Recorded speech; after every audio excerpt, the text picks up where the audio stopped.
Okay, thanks for joining us. Today we're going to be talking about our full spoiler review for Spider-Man Brand New Day. I had seen this a little while ago, but just haven't had time to do the review. But here we're going to go. Let's get into it. It starts off with a time jump of 4 years after Spider-Man No Way Home. Uh, Obviously, the world still has no memory of Peter Parker, and he's not dealing with it great. He's works in a small apartment doing odd jobs, but has thrown himself completely into being Spider-Man, protecting the city and doing the best he can um, just to help.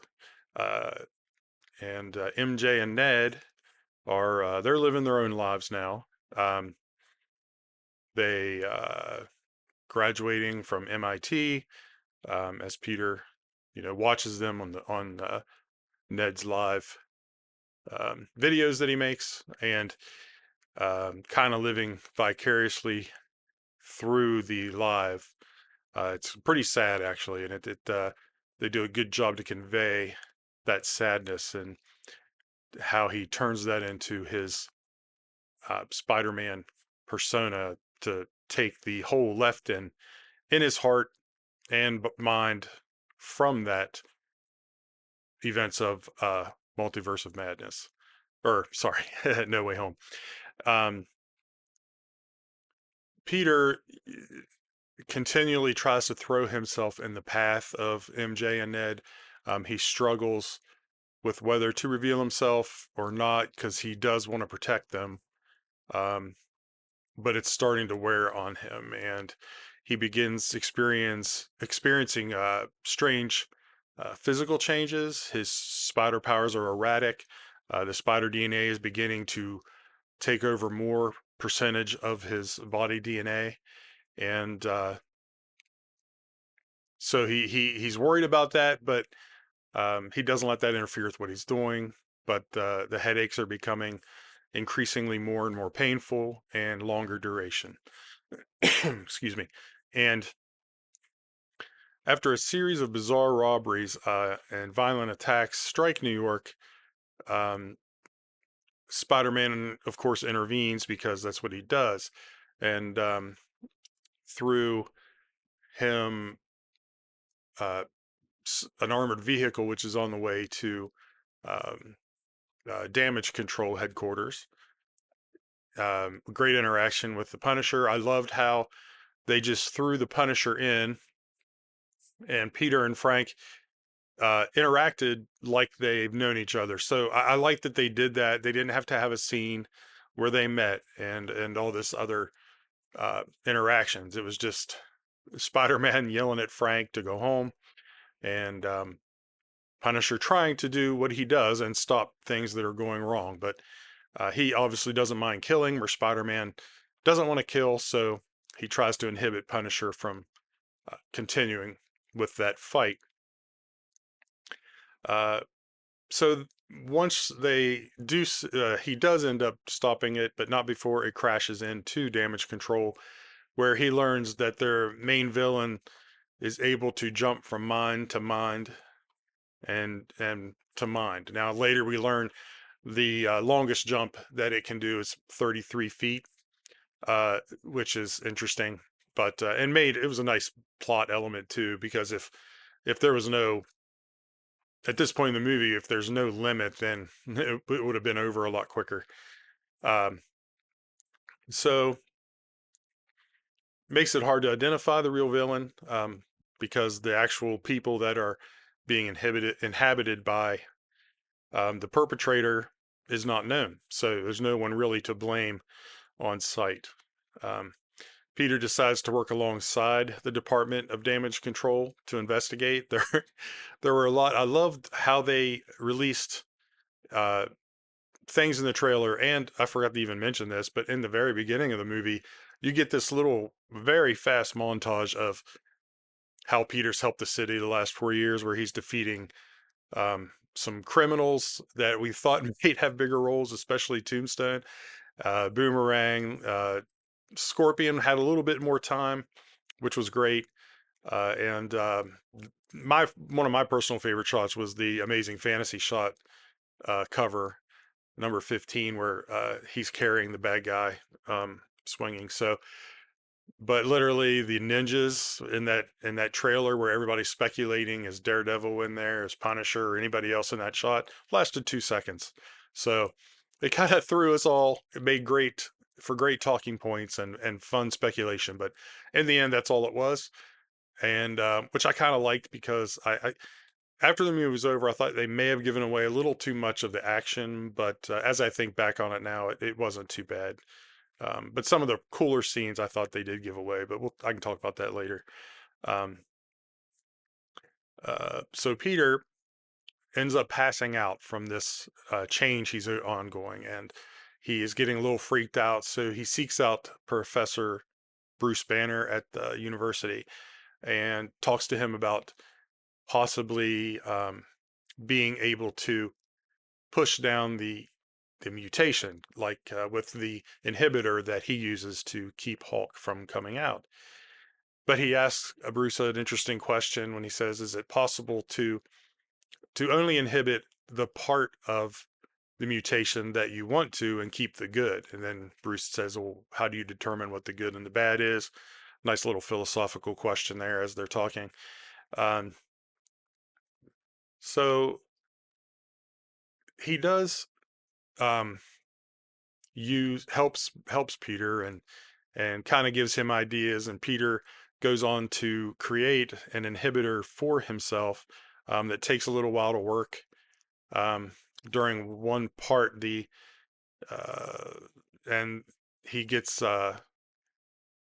before he passes out. I think it was before he passes out, but anyway, we get this scene where he wakes up hanging upside down. Um, the speculation on that was pretty spot on as far as the organic webbing. So that was cool to see. You'd think that would freak him out a little more, but he does remember that Tobey Maguire's Spider-Man, whom he met in No Way Home, also had organic webbing. So I think that helped him handle it a lot better. Um, but he learns he can't use the organic and the web shooters at the same time, uh, because at that point he couldn't control it. So he wanted to be sure that he had some, which I can understand. You don't want to be swinging around and not have any web. So as it moves in, we start finding out some history, and we begin to learn that the villain is indeed revealed to be Jean Grey, um, and a lot of good banter in that. And he's able to find out more things about damage control. He sets up a meeting with Yelena, the new Black Widow, and it was a great scene. And while they did take a bath together, it wasn't like that. She was just had him get in the hot tub basically with her to talk. So, because it's her office. It was a cool scene. I've liked her character. Her banter is just great with seems like everybody in every movie she's in, especially like Hawkeye and with. It's just all been great, and hopefully she continues to be a main character in the MCU going forward. But while she wasn't in the movie a whole lot, she did play a good pivotal role, and it was good to see that it shows that the other Avengers, the new Avengers, are there. But as she said, she's not gonna bother herself with this because it's small potatoes. So, um, but she made a point to tell Peter over and over again. So, but she does give him some good information and helps him find out some certain things about who the mystery character is. Um, Jean isn't trying to conquer the world. You come to find out she's looking for her sister, who was taken when they were young in a park. Um, but she's searching for a mysterious project called VMAX and believing that it contains information, about her sister, where her sister is. Um, Peter begins to learn damage control has manipulated the truth, and damage control ends up capturing Jean Grey, and they get her captured. She comes to realize that VMAX isn't a weapon. It's not, sorry, it's not some kind of serum. She's leaning back in the chair when they're experimenting on her, and she says she sees VMAX on the top, and it's a logo, it's a product name on the vent that's above her, and that was the last thing her sister saw. So she goes crazy after that. But before we get to that, she Spider-Man going to stop her. Um, Meanwhile, she finds a way to control Bruce Banner, aka the Hulk, and Peter finds, you hear bang, bang, bang when somebody's trying to get into the vault or whatever they're calling it where she is. The the Hulk is banging on the door. She had destroyed the inhibitor, had Banner transform into the Hulk, and was using him to try to break in.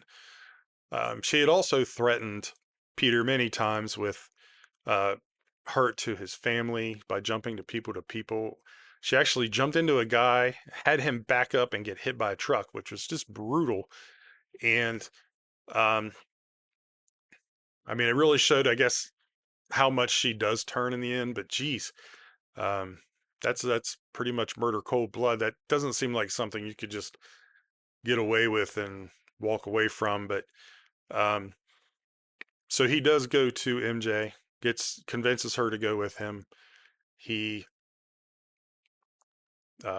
swings to the rooftop. He thinks he has avoided Jean from hopping into her by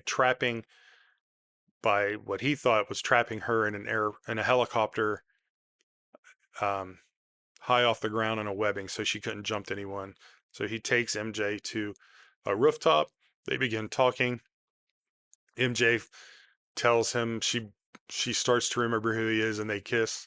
And then you realize that Jean Grey was in control of MJ at this point. So um, that was a really, really brutal and touching scene. I think um, the emotions of the two, being that they're married, it was a pretty easy acting job for them actually. But I would think uh, easier anyway, because they just think about the feelings for each other that they have, and how that could change. And so he takes her after that. He takes her and asks Frank to watch her and keep her safe. And then um, after getting the inhibitor to work correctly uh, with MJ's help, and goes on to go towards damage control. MJ kind of guilts um, Punisher into going and helping him. I'm just going to take a drink of water because my throat. And so while Spider-Man's going in, that's when you hear the Hulk pounding on the door, and he's able to get the inhibitor on Hulk and get him to transform back into Bruce. But uh, as his rage builds and she loses control, he transforms again. This time, it's like the old Hulk from the Incredible Hulk as far as size. He's huge. He's probably 8 to 9 feet tall at least. And him and Spider-Man begin to fight. And contrary to what we thought, there's no gamma webbing, nothing extra that Spider-Man had to fight him with. Frank comes in and starts shooting him and screaming. And then, of course, Spider-Man has to kind of save Frank as he's fighting Hulk, which is that one cool shot from the scene. Again, that was a scene I think would have been nice to not have in the trailer, because I thought that was a great scene. Um, but it was there, but it was still beautiful to see on screen. Finally, he convinces Frank quite easily to go look for Jean Grey because he doesn't want to fight Hulk, and he admitted it, which is not, it just means he's smart. So, um, so Spider-Man's fights Hulk more. He eventually, I wouldn't say beats the Hulk, but convinces the Hulk to, um, calm down a little bit, after he sees the fear in Peter's face as he's got his hand around his throat and on his chest. And then the debris that Spider-Man had webbed up as they fought as Hulk calmed and got smaller, Hulk pulled him down. And that was the end of the fight for the Hulk and Spider-Man. I really wish the fight would have been a little longer, just because it was so cool and I loved it. But hopefully this is the Hulk we get from now on, because he was intimidating, huge, cut. It was great. But after that, he starts going towards the inner vault where Jean is, and that's where he fights the Hand, and the comes to the realization that he needs the mutation, but he doesn't let it need to control him. And that's where you see him fighting a little after he's beat by the ninjas, where he's on his knees. That's when he comes to that realization, and he breaks the sword, and then a great fight scene. He does the the webbing tornado drop and springs into the place where Jean Grey is. She still can't quite control him, but at this point, she had gone out of her head and her powers truly kicked in. She was able to explode with a shockwave out and then control people. It looked like within like a half-mile radius of where she was. It might be more, but couldn't. I was just guessing from the movie, but it was very cool to see, and there was no big fight between them. Um, she tried to get in Peter's head again. She couldn't, but he inevitably let her, and he used his memories of Aunt May, who talked to him, talked to her, and it was enough to convince her. But as they're talking, Peter hears, because Punisher is set up as a sniper a long way away, and he hears the click of the trigger and turns, and Punisher ends up shooting Peter. Peter's dying. He's bleeding out. Jean uses her powers really until he completely heals to um, basically keep him from bleeding out. She basically made a kinetic stent or whatever it was to keep the blood from coming out. So she gets away. Not gets away. She leaves. As they show her leaving on a bus. Spider-Man. Well, Peter's in the hospital. He's good enough to go out, but he doesn't want to walk out as Spider-Man, so he just walks out as Peter while Frank puts the Spidey mask on and pretends that he's Spider-Man up, which is a funny scene. There was a lot of good humor in this. The banter between him and the Punisher were great, and damage control's corruption's exposed. Um, the film ends with him introducing himself to Ned again as Peter this time, and he remembers him from the party, and he starts to do their handshake, and Ned, either by muscle memory or the spell is starting to wear off on certain people, remembers the handshake as well. So that was cool. A cool way to do it. But sorry. As far as the end credit scene, it really wasn't. I don't want to say it wasn't worth staying for, but it wasn't worth staying for. Everybody knows Spider-Man's returning. They just basically just showed Ned's app, the locator track. Don't ask me how this worked, but it showed him off planet now, because it lost him and then it finds him off world somewhere. Now, how that did that, I don't know, unless somebody's with him that uses the tracker. Now, Punisher uses the tracker, so if Punisher's with him, I don't know why he would take the time to update it, but maybe he did. So, but overall, I mean, I absolutely loved it. I'm going to give it 10 out of 10. I usually put that at the beginning. I didn't this time, but I'm putting it now. Every category was a 10 out of 10. Entertainment, story, acting, action, special effects. Everything was just absolutely spot on. No complaints at all. The only complaint I would have is um, the all the villains at the beginning. I mean, they weren't all major villains anyway. Tombstone, well, Scorpion is, and I would say he was probably in it 5 minutes. But they left it open for him to come back. I mean, all of them, they just got arrested, but they really, from the prognosticators, it seemed like Tombstone was going to have a bigger role, but he did not. But so there really was no true Spider-Man villain in the movie that was the main protagonist or antagonist. But so Jean Grey played both. Well, she was the bad guy. I mean, she was brutal. She killed people. So not sure how they'll handle all that. I would think that they would carry that over and have it haunt her a little bit, but I guess we'll find out in um, further movies, Secret Wars, X-Men.